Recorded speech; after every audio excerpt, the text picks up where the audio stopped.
welcome back to the channel. Yes, the corona beard is gone officially and I look like an absolute baby, so if you don't take me seriously, I don't blame you. Today we're looking at section 2 of the GAMSAT exam. Definitely not my favorite section. However, I'll like to touch on things that I've learned over my sits which helped me increase my score. So this video will be structured in a 3-part series. In the first part, I want to address why I think a lot of people struggle with section 2, or at least have negative emotions towards section 2. In the second part of the video, I want to touch on this approach that really worked for me for my final sit, where I went from like a low 50, like a 52, 53, which is really not that good, to like a high 60, so a 68, which is on the higher end, and at least had a big role at me getting an interview for medical school. In the third part, which is really going to be why I think most of you probably clicked on this video, is this idea of building a second brain for your section 2 essays.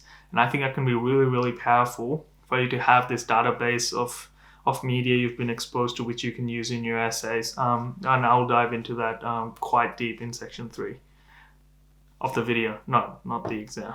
We're talking about section 2, so section 3 of the video. Let's first talk about what the issue is, right? So section 2 can be quite a challenging section for a lot of us.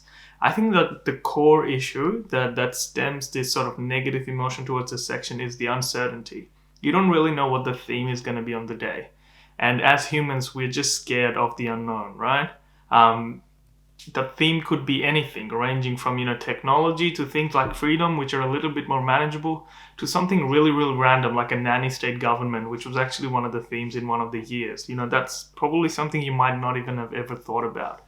How do you write 2 essays in 1 hour while keeping it coherent to get a high score, right? Because you can have an essay which has a really sophisticated idea, but if you haven't conveyed it clearly, you won't get a good mark. You will still be stuck in the 50s to the 60s. So that's where your ceiling is going to be. On the other end, you could write a really clear essay. However, if your idea is just really basic, there's a ceiling as well. Probably a little bit higher, but still maybe like a 65. Now, how do you actually crack the 70 mark? Crack the 70 mark, you have to come up with a mildly sophisticated contention for your essay while writing an essay that's really, really clear. And that can be quite challenging, especially if you haven't been writing essays or you're just historically not good at writing essays. Now, there's obviously other factors as well on top of this fear of not knowing the theme, such as, how well section 1 went could affect your mindset into section 2. Things like how well you can type or write, depending on how the GAMSAT's being held, could impact your score. But more importantly, for section 2 of the GAMSAT, I think the most important factor that oftentimes brings out this negative emotion or even leads to a much lower score is because you don't know what the theme is. You're sort of praying at the end of section 1 that section 2 theme is something you've been exposed to. And that's really not a good strategy because, one, if the theme is really basic, most people will know about it and most people can write a good essay. So at that point, you have to write a really, really good essay to get a good score. And obviously, on the other hand, if the theme is really, really rare, there's a high chance that you will not know about it. So how do you deal with it? So that brings us to the next part of this video, where I want to talk about this idea of combining the known to the unknown. It sounds a little bit cliche. However, the idea is you combining the theme to something that you really, really know about. For example, say the theme is parenting, right? So the theme is parenting. You might not have given parenting a lot of thought in your life. That's fair. You never really, know what parenting is. You haven't really thought about it in depth. And if parenting comes up in the GAMSAT, you'll probably just write some really basic essay, like parenting is a really memorable time in people's lives and they should cherish it. They should take time off work and cherish it, something like that. Your contention is going to be really, really basic. Now, how do you talk about parenting at a sophisticated level when you've never really thought about it? The way to do that is to think about some other domain really, really well. So, for example, myself, when I was preparing for my final sit, I got really interested in the idea of capitalism and how it affects society. So on the day, if the theme was parenting, instead of writing a really basic essay about parenting, instead I could combine what I know. So capitalism is something I know just because I've read a lot about it, I'm really interested in it, to parenting.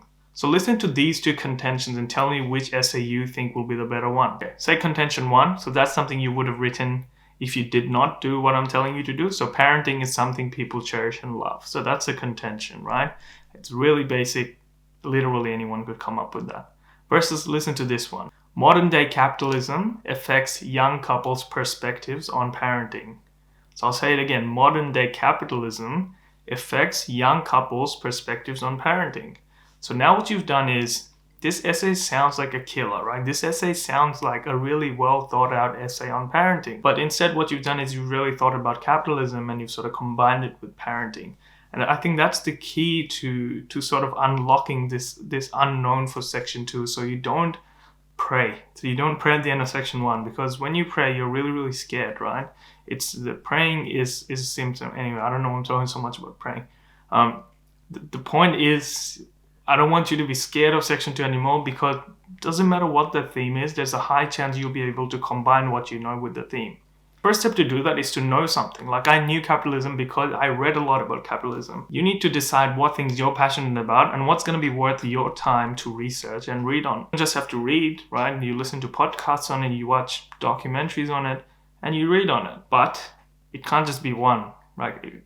I had capitalism. I didn't just have capitalism. I also had a couple other ideas which I really, really explored, because, you know, it is really possible that the theme is so bizarre that, you know, relating it to one idea is going to sound really, really forced. So you want at least 2 or 3 domains that you really research. So on the day, whatever the theme is, you'll just try to find the best fit and write an essay on that. And, you know, worst case, if it doesn't fit and then you haven't lost anything, then you just write an essay. That's what you would have done anyway. What I really wanted to talk about in this video is, how do you manage this database of literature that you're reading on the things you want to know? And I came across this idea from Tiego Forte. Ali Abdaal, one of my favorite YouTubers, talks about it in his latest video. This idea of building a second brain. Although I wasn't aware of this idea when I was sitting the GAMSAT, but when I look back, I basically did the same thing, just did it on paper, which is really, really inefficient. Like, I had a notebook where I would take notes on capitalism, power, and things like that. But, you know, when I wanted to retrieve certain information or a certain article, which I found really interesting, it was really hard because it's a book, you know, you have to do it all manually. So coming back to building a second brain, so Tiego talks about building a second brain on this app called Notion. If you haven't come across Notion yet and you're a student, you're severely missing out. It's the best note-taking app out there. It's really aesthetically pleasing, and if you really upskill yourself in Notion, you can have a really aesthetic workplace. If you guys are interested, I could go through my Notion workplace in one of the videos, so comment below or DM me on Instagram if you're interested. So over the past couple of weeks, I've actually started building my second brain, although obviously I'm not sitting in the GAMSAT anymore. This idea of building a second brain is actually not just for the GAMSAT.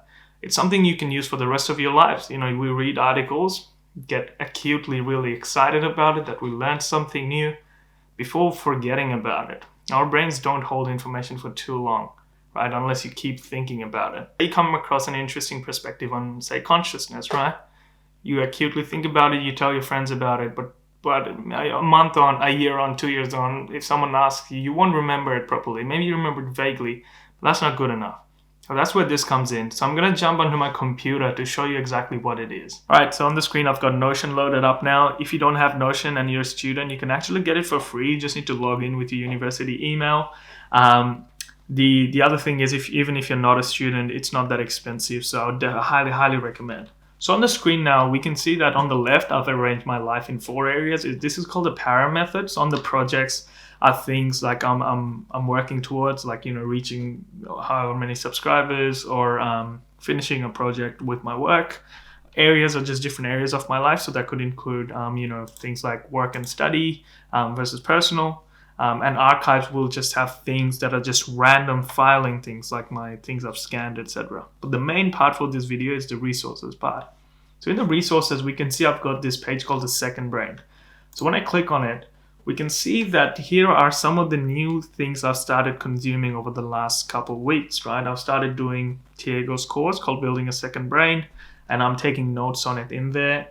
12 Rules of Life is a book I started reading as well. So what I do is, for example, when I'm reading 12 Rules for Life, I can see that I've read, say, the first chapter. I can click on it. So these are the notes I've taken, right?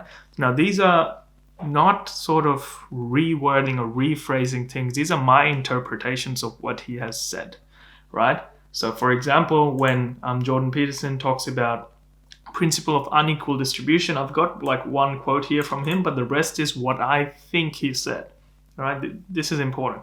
Now, coming back to GAMSAT Section 2, say you're really into the idea of capitalism again, for example, and you've, say, read an article on capitalism, you could just add that here, right? You could go on your resources, go on Second Brain, and you can go here, you can add it, right? You can add, say, article on capitalism.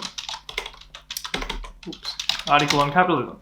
And then you can choose a bunch of things, like, are you currently reading it, or have you already finished it? Are you listening to a podcast, or are you watching it? So you're reading it. Then you can write the author if you like, you don't have to. And then there's also a bunch of other characteristics which you can give to it. Now, the most important one here is tags, right? Now, this is an article you've read, and it relates to capitalism. So when you come to tags, you can add a tag called capitalism, right? So you can add this tag called capitalism. Oops. So, so you can add this tag called capitalism to this article, right? Now, over time, as you read more and more articles, you listen to more and more podcasts, and you've taken all these mini notes about all these different things you've been exposed to. What you can then do is go back to your resources and come to this tags database page. You click on it. Now, suddenly you've got all these different ideas you've started thinking about. Say now you're writing an essay on power, right? So you're writing an essay on power, and you sort of want to revise the things you've been exposed to about power, the different ideas that power relates to. That's going to be really hard on a notebook. But what you could do now is just click one of these tags.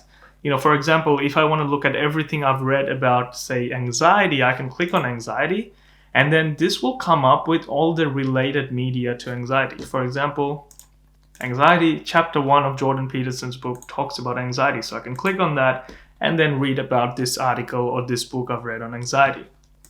Hopefully this is starting to make sense. Or for example, you know, you want to think about confidence or nature, or this panpsychism or consciousness, right? When you click on consciousness, we can see, oh, I listened to an interesting podcast on consciousness. I wonder what that was about because I've already forgotten. I can click on this, click it here.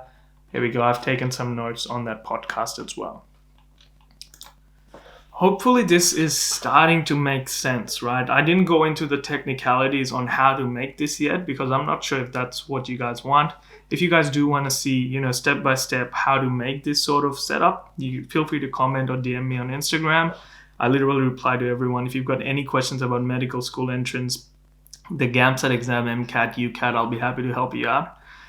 But the point is, you might be thinking, on exam day, I don't have access to this. You know, you can't just open up Notion and look at what you've been exposed to when you're writing the essay. So what's the point? The point is spaced repetition of these ideas you've thought about, right?